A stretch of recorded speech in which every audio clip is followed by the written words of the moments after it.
Well, after many months, Colony is finally back, but not exactly in the way we anticipated.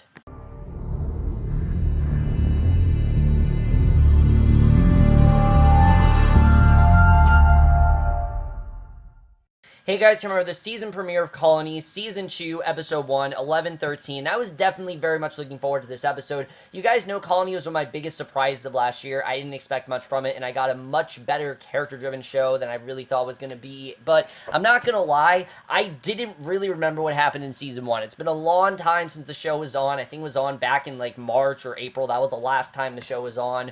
I really loved what we got last year. I just didn't really remember what was going on here. So I was kind of happy with the way this premiere turned out, because this premiere, while it was a premiere, it was more of a flashback episode, kind of a look into the life before the arrival. And I thought it was kind of cool the way they did that. You know, there definitely was a much needed, there were a lot of reveals in this episode. It was, I think we definitely did need this, but let's just get into it, because I definitely do want to get into this episode overall. It was definitely different than what we've seen with the show so far, but definitely to provide a lot of really great reveals.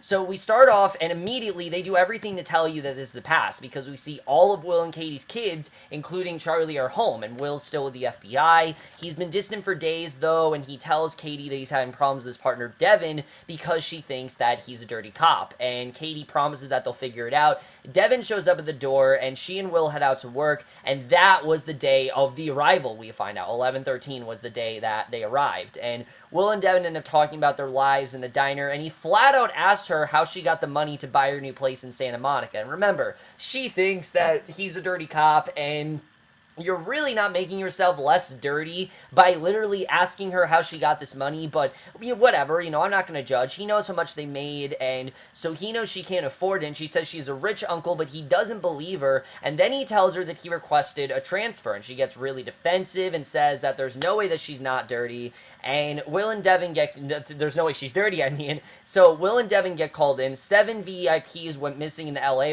areas overnight, and they need to find them and bring them home. So Will and Devin have to work together, and they start searching for one of the missing people, and they're super chilly to each other, and Will says that he's doing her a favor by not ratting her out, but she's pissed. They show up at a house and notice a bullet hole in the door, so they break in. They find this dead woman on the floor, and they find a security camera, though, and start talking to whoever's watching on the other side, and it turns out the missing VIP that they were looking for has actually been hiding in a panic room this entire time, which I thought that was quite interesting. We saw that, and the VIP, who's an engineer, explains that they found his housekeeper first, and he hid in his panic room until they left. So what kind of engineer needs a panic room? He says he's on a list about 1,200 people. So in an event of a catastrophe, they all get sequestered. If society ends, they're the ones who reboot it. So they did do a pretty good job with showing Will's last case and things like that. It is definitely the least interesting aspect of this entire episode, but that's mainly because everything else is just so much more interesting. Not that this wasn't, but I just found everything else to be a lot more interesting than seeing Will's last police case. When it comes to Katie, Broussard, and Snyder, though, their stuff is ostensibly so much more interesting. We see Katie drives Charlie somewhere, but their maps stop working and they hit traffic, and Broussard also returns home to his mom's place after what seems like a while. It was an unplanned trip, and he sees the aide that he hired and asks how his mom is, and she takes him to see her, and she's really sick, and it's clear how much they actually care about each other, though. Pictures of him in his military uniform are on the walls, and I like that they reminded us, you know, that Broussard was in fact in the military, because it's something that they definitely did show very well last year, is getting us to really sympathize with Broussard and show why he does what he does. And I like seeing Broussard before the Red Hat and before he was assigned to that job. And after she drops Charlie off, Katie opens the bar. Broussard comes in, but the TV isn't working. And I thought this was interesting. We saw how these two got to know each other, because definitely they had to have known each other, I mean, before. I mean, she had joined, you know, the Red Hats and things like that way before she, you know, way before the, definitely way before, you know, where we were in the beginning of the show. So they know each other already, and he explains that he's home and making some life changes, and he asks why she owns the Yonk, and she says she needs purpose because her mom was a mother and a wife, but she wanted her kids to see her as more than that. So this kind of shows why she kind of has the position that she has. It's because she doesn't just want to be that stereotypical housewife. She actually wants to do something that her kids can remember her for. And I thought that whole aspect of the episode was really interesting. They really did a good job with showing why Katie would choose this line of work. And He tells her he signed up for the military when he was 19, expecting that he'd bring justice to a place that needed it, and he did his tours, and then the private sector came calling, but he never really found any answers, and Broussard then gets an urgent call, and he leaves, but he leaves Katie an address, and tells her that if she needs anything to look him up, so now we know how Katie and Broussard got to know each other and started working here, and I thought that was a really well done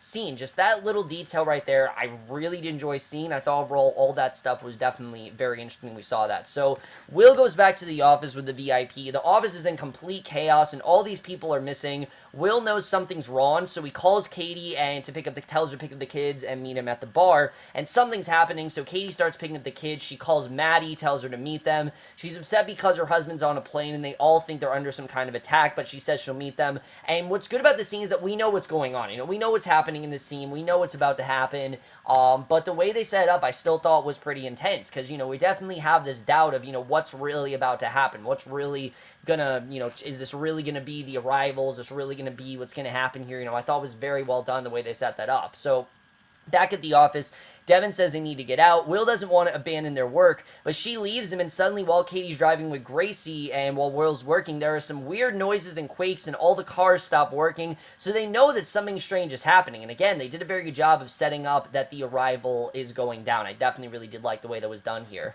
So Katie and Gracie know that something's going on, so they go on foot to Bram's school to get him. The power's out, but they know it's something bigger than that, so they luckily are able to get him out of the school. He didn't know, why they were to get him out, and I thought it was kind of annoying that Bram's like, oh, it's a power outage. I mean, that there's definitely something more going down. You'd think that they would call school out for something like that. I remember back in, 8th grade when we had a power outage in my school, we got out early. Why didn't they just call for him to get out early? It just seems like that would have made more sense, but again, I don't run the school, so I can't really, say, but it just seems like it's kind of a no-brainer where you should probably,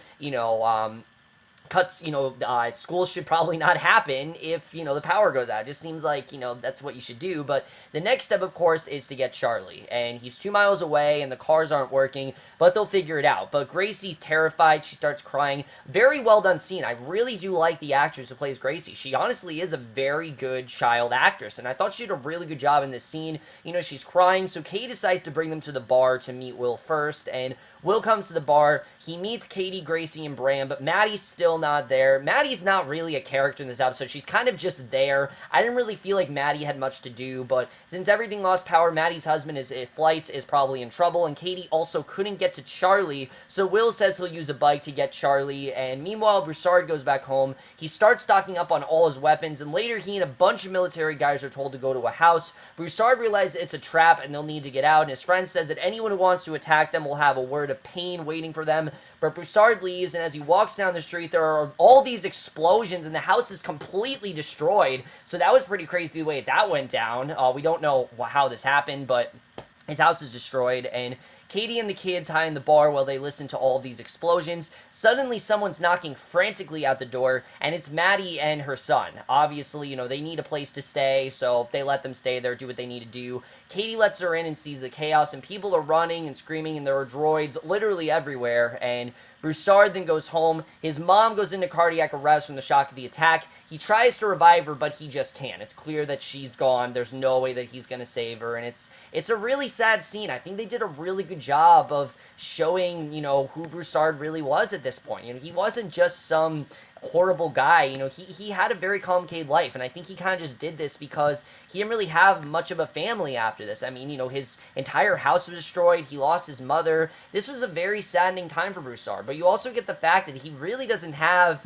anyone to really worry about. Like, him doing this job, he's not Katie where, she has a wife, she has, a husband and kids. He doesn't really have that. He just kind of is on his own, and it's sad to see, definitely, but Broussard goes home, and at the same time, we see Will's outside when he sees the walls of the block somehow form around him. He's trapped, and it's too late. He can't get to Charlie, and I think they did this scene perfectly, honestly. This could have easily been very contrived and very silly, but no, I think this was done pretty well. We know that obviously there's going to be a way he can't get to Charlie, and the way they did that, just seeing the look on Will's face. The actor who plays Will, I can't think of his name right now, but he did a really great job in portraying Josh Hartnett. There you go. Not Josh Hartnett, that's from Benny Dreadful. Josh Holloway, I think his name is, something like that.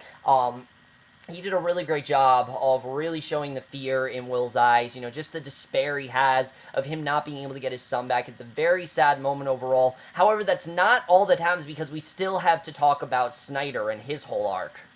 Now, Snyder's arc, I think, is potentially the most interesting one by far because this is really the episode where we see how Snyder got his position. Something they did very well in the second half of the last season is they took Snyder from being a very contrived villain who's just, powerful and demanding and very intimidating, and making him a lot more of a sympathetic character, and they continue to do that very well here. Because at this point, he's not the proxy, he's still working at the provost of Stanford. He shows up to work to find two agents from the Institute of Global Advancement in his office. Their clients, who are the hosts, have an algorithm that chooses him for a new job. We, of course, know that's going to be, the proxy governor. They know everything about his life, including the fact he's been stealing money from the university, and they can tell him he can change his future if he says yes to meeting their clients. So it's kind of how we set up what happened with Will, with what he's doing. It very much reminded me of the first episode of the show. They give him this chance to do that. So the agents take, they know he's been doing all these things, but they're giving him this chance. I thought that was kind of cool. So the agents take Snyder to some remote location. He sees the host for the first time, and it's the moment we've all been waiting for. We see now Snyder has to make a choice. Should he take the job? Of course, we know he will. First, though, he goes to see his ex-wife and daughter, who we already know he doesn't really have a great relationship with his daughter. And he barges in, tells his ex-wife to leave LA, says he needs to take their daughter away. They've had an ugly split, and Snyder just barged in, making no sense. She has no idea what the hell he's talking about, so obviously they don't react very well. Snyder won't really explain what's happening, but he says he can only take one person. The host can only sequester so many people, so he has the agents take his daughter and leaves his ex-wife behind. So now we know why his daughter hates him so much, because she can't ever see her mom. That's really why, his daughter has such animosity for him. It's because of the fact that, he made this choice where she can't see her mom, and that's something, obviously, that his daughter really wants to do. So he then later meets the Helena, who tells him it's their job to make sure that the transition goes as smoothly as possible. It's a brave new world, and he's about to be the most powerful man in Hollywood, she says, and then he and some other chosen people go into hiding, and once again, this was something that we didn't necessarily need, but it was just a really good way of showing us how Snyder turned out the way he did, how he got into that position. I thought that was very well done overall. Even I think it's one of the most interesting parts of the episode, the way they really get you sympathized with all these characters. That's something I think Colony does very well, and especially when it comes to Snyder. Just really great stuff from him. I love the way they showed how he went from this, one man who had a small position of power to becoming the proxy. It was really well done the way they did that. I definitely really enjoyed it, and I think it definitely did add to the overall emotional aspect. So now that we've seen all we really need to see in the past, we finally flash forward to the present, where we actually see that Will did in fact make it to the Santa Monica block. As we know, we left off last season with Snyder giving him that key, and he actually does make it there. He asks people about Charlie, and they, talk about how Charlie works with a guy named Solomon, but they attack him and beat him up, and we, of course, know that the guys that Charlie are working for are not at all good, so I definitely mentioned seeing where that's going to go. So Katie, meanwhile, goes to visit Bram, who's now in prison because of what he did, and Maddie pulled some strings so Katie could see him, but she can't get Bram out, and Will can't help because he's in Santa Monica. So she's kind of now in this situation where she doesn't really know what to do. We also know she's constantly under surveillance, so there's definitely something going on there. Will then tries to break into a house, but someone threatens him with a gun, and we see it's actually Devin. So this is kind of why we saw the flashbacks, and he tells her that he needs her help, but the question is she really going to help him? And that is the way this episode really ends. Really great stuff overall, but let's just get in this episode and talk about where we're going to go from here. Now, because of the fact that this episode was a flashback episode, there really isn't a ton to talk about in where I think we're going to go with the rest of the story. I mean, there definitely is stuff that happened, but we didn't see anything with Snyder in the present. We didn't see any Broussard in the present. We saw Katie and we saw Will, our two central characters, but we didn't get to see, what else is going to go down. I am definitely interested in where we're going to go with Will's storyline, because if we're heading the direction I genuinely think Will's going to be reunited with Charlie. I don't know that's going to lead him back to his family. I do think that's definitely going to come with a price, but I do think that he is going to get, back with Charlie, because he already knows about the guys that he's working for and things like that, so he's very close to finding Charlie. I think that definitely is going to happen this season, but that we need to see more of Charlie first before we really do dive into that, because that's going to be very interesting. I loved that little scene we got with Charlie in the season finale, and I'm looking forward to seeing where that's going to go. The other big question is Bram. We now know that Bram is in prison, and Katie can't really help him. Maddie can't help him either. Maddie's got her own job to attend to, so Katie really is the only one who can really save Bram, and I don't know how that's really going to work, if she's going to be able to save him. That's going to be interesting. But let's talk about Devin, because, yes, the main point of this episode, the reason we got the flashbacks, was because of Devin, and yes, it was my least favorite aspect of the episode. I just thought it wasn't that interesting, but I like this. I love that now, I kind of knew that we were going to see Devin because of Santa Monica, but I like this. I like that Devin has come back in the story. I like seeing these two come back together. It's been a while since, she's really worked with Will before. They haven't worked together since the arrival. So I'm interested in seeing if she really is going to help him. Is she really willing to, help him and things like that? That's something I'm definitely interested in seeing, is where we're really going to go with Devin. Does she still think that he's a dirty cop? And how will she react when she finds out the organization that Will's currently in? That's something I'm also very interested in exploring. Nothing really about the surveillance or things like that, or what's going on there. And like I said, not a ton of Broussard or Snyder. All the stuff we saw of them were in flashbacks, but I do have to say, I really did enjoy seeing the flashbacks here. I like seeing especially Snyder before he was Proxy, and Broussard before he was, with the Red Hats. I thought they did a very good job of showing why these characters made these decisions. You got the sense of Broussard kind of didn't have much of a purpose in his life, so he kind of just did this because, he needed some kind of work, and there really wasn't anything else he could do. Also, they really did a good job of showing why Katie would work with Broussard, because she wanted something to be remembered for. She wanted her kids to know her as not just their mother, but as something more powerful than that. However, the one thing she's doing is probably the worst possible thing she could do, but she's doing it for her family, and I really do love that. It adds this whole angle to Katie's character that I really do love. Katie's always been one of the best parts of the show, and I love what they've done with her. Snyder as well, I thought they did a very good job, maybe out of everyone, of showing why Snyder really did make that choice to, become Proxy, and why his daughter hates him so much. All that stuff was very well told here. I thought all the reveals were very well done. My only complaint in this episode is I didn't really feel was all that necessary, honestly. I felt that these were definitely really well done reveals, but this felt more to me, and I don't know if I'm the only person that thought this, but to me this felt more like an episode that would be placed as a penultimate episode, or an episode at the end of a season, not a season premiere. It did feel quite strange that we started the season premiere with a flashback episode. I get it. The point was so we could introduce Devin into the story and see if she's going to help Will. I understand that. I just didn't know if, the Broussard stuff and Snyder, as good as it was, I don't really know if it was necessary. And, as I said, the Will and Devin plot, the main plot, really was not that interesting to me. It was Will and Devin working on this case is completely irrelevant to the rest of the episode.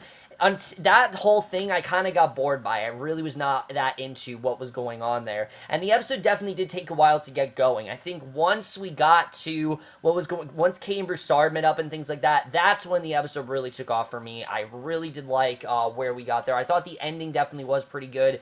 Maddie was not really a character in this episode. She was just kind of there. Maddie was just a character, was not really involved here, and she's like the third main character in the show. So I was kind of upset because I like Maddie's storyline. I'm interested in seeing where her line of work is going to go, how she's going to work for this boss. I mean, there's a lot of interesting stuff they could have done with her, but they didn't really show anything. They definitely allude to the fact that Maddie had a husband who never returned and things like that, and she was very worried about him, but they didn't really go anywhere with it. They kind of just showed her, and that was kind of it, and I really do like Maddie as a character, and I hope that we see more of her this season. I'm sure we will, but this episode, she just really wasn't there, and I definitely did enjoy this episode. I thought this was definitely a very well done kind of break from what was really going on.